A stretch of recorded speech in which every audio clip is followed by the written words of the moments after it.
মধ্যরাতে আগুন লেগে পুড়ে ছাই পোলট্রি ফার্ম, 10 লক্ষাধিক টাকার ক্ষয়ক্ষতি।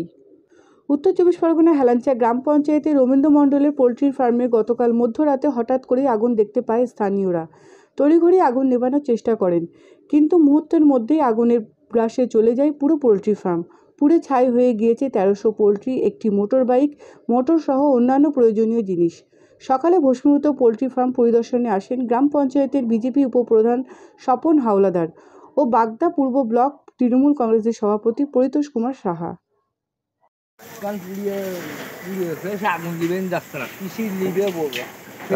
এই বিষয়ে মালিক রবীন্দ্র মণ্ডল জানিয়েছেন, এই পোলট্রি ফার্ম আমার রুটি রুজি।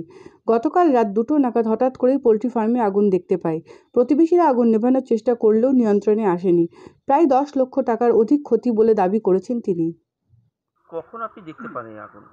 আমরা আগুনটা দেখতে পাই হচ্ছে তখন 2টো বাজে, রাত 2টো 10-15 এরকম এই টাইমে। পুরো পোলট্রি ফার্ম জ্বলে গেছে? হ্যাঁ, পুরো পোলট্রি ফার্মটা জ্বলে। আমরা যখন দৌড়ে এখানে আসলাম তখন টোটাল ঘরটাই দেখি আগুন ধরানো। কী করে আগুন লাগলো বুঝতে পারছি? আগুনটা কীভাবে ধরছে আমি এখন পর্যন্ত আমরা বুঝতে পারছি না। ইলেকট্রিক কানেকশন ছিল? ইলেকট্রিক কানেকশন তো অবশ্যই ছিল এর ভিতরে, কিন্তু ইলেকট্রিক কানেকশন থেকে আমি দেখলাম খুঁজে, আমি তো সেইভাবে সব কিছু প্রোটেকশন করা থাকে। কীভাবে হলো ঘটনাটা সেটাই আমার বুঝতে পারছি না। কত পোলট্রি ছিল? 1300 পিস ছিল। সব পুড়েছে? সব পুড়েছে। কত ক্ষতি হতে পারে?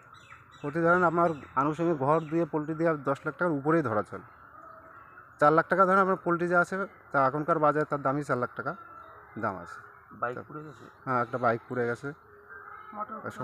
সমস্ত মোটর জলের লাইন দেখেন, সমস্ত এখানে জলের ট্যাঙ্কি ছিল, সমস্ত জলের লাইন ফ্যান, এক একটা জলের পাত্রের দাম 400 টাকা করে, একটা জলের অটো ডিঙ্কারের দাম, আর একটা খাবার পাত্রের দাম 300 টাকা করে।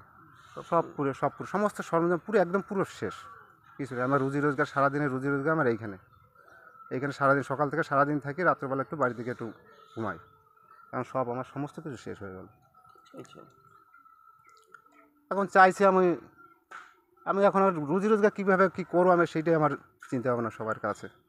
কারণ এর থেকে যদি আমার কোনো কিছু কেউ কোনোভাবে কোনো একটু সহযোগিতা করে আবেদন করে আমি একটু হয়তো কাজটা করতে পারতাম। এই বিষয়ে হেলাঞ্চা গ্রাম পঞ্চায়েতের উপপ্রধান জানিয়েছেন, আমরাও আগুন নেভানোর কাজে গতকাল রাতে হাত লাগিয়েছিলাম, প্রচুর ক্ষতি। কখন বলতে আমাদের পাশে এদের বাড়িও যখন ফোন করে তখন 2:24 বাজে, আমি সাথে সাথে এখানে চলে আসি। 2:24 নাগাদ ধরা যায়। কতক্ষণে আপনারা নিজেরাই আগুন নেবেন? একদম সম্পূর্ণ আমরা নিজেরাই, তখনও সবাই তো ঘুমিয়ে পড়েছে, আমরা নিজেরাই চেষ্টা করে, গায়ে আমাদের অনেক জায়গায় ঠোসকাও পড়ে গেছে। আমরা কাউকে ফোন করার তখন স্কোপটা আমাদের আসেনি, আমরাই করেছি। ক্ষয়ক্ষতির পরিমাণ তো অকল্পনীয়। যে ভদ্রলোকের আমাদের প্রতিবেশী, তো শুধু এর উপরে নির্ভর করে সংসারটা চলে। তার স্ত্রী খুব একদম মর্মাহত এখন বর্তমানে, কারণ সে একটা কঠিন রোগে আক্রান্ত। 10 লক্ষ টাকার উপরে ধরাই যায়, 10 লক্ষ টাকার উপরেই হবে। মালিকের নাম হচ্ছে রবীন্দ্র মণ্ডল। এটা হেলেঞ্চা পঞ্চায়েতের ভিতরেই পড়ে, পিকিসিপুর, এটা হেলেঞ্চা পঞ্চায়েত। একটা বিভৎস কাণ্ড, হ্যাঁ, গতকাল রাত্রে ঘটে গিয়েছে এখানে। হ্যাঁ, 1300 উপরে পাখি। হ্যাঁ, পাখি তো জ্যান্ত পাখিগুলো তো সব আগুনে ধূলিসাৎ হয়েছে। সেই সঙ্গে যিনি মালিক আর কি, এই ফ্যাক্টরি, টোটাল ইয়েটাই একেবারে পোলট্রিটাই, বিল্ডিং থেকে আরম্ভ করে যা জিনিসপত্র ছিল এবং তার মালিকের ভোটার কার্ড, আধার কার্ড থেকে আরম্ভ করে মোটরসাইকেল থেকে আরম্ভ সমস্ত কিছুই একেবারে, হ্যাঁ, সব পুড়ে গেছে। সম্ভবত হয়তো ইলেকট্রিকের শর্ট সার্কিট, যেটা এরা বলছে আর কি। হ্যাঁ, এটা ভয়াবহ দুর্ঘটনা আর কি বলা যেতে পারে। 10 লক্ষ টাকা ওরা যেটা বলছে মালিক, 10 লক্ষ টাকার উপরে, হ্যাঁ, এর আর্থিক ক্ষতিপূরণ। এখন আমরা সবাই এখানে এসেছি, দেখা যাক। আমি থানাতে খবর দিয়েছি, থানাও আসছে। হ্যাঁ, যদি ইন্স্যুরেন্স করাটা আছে কিনা, কী আছে না আছে জানা যাক। নাহলে হ্যাঁ, আমাদের তরফ থেকে যতটা সাহায্য করার, কীভাবে কী করা যায় সেটা আমরা দেখে নিচ্ছি আর কি।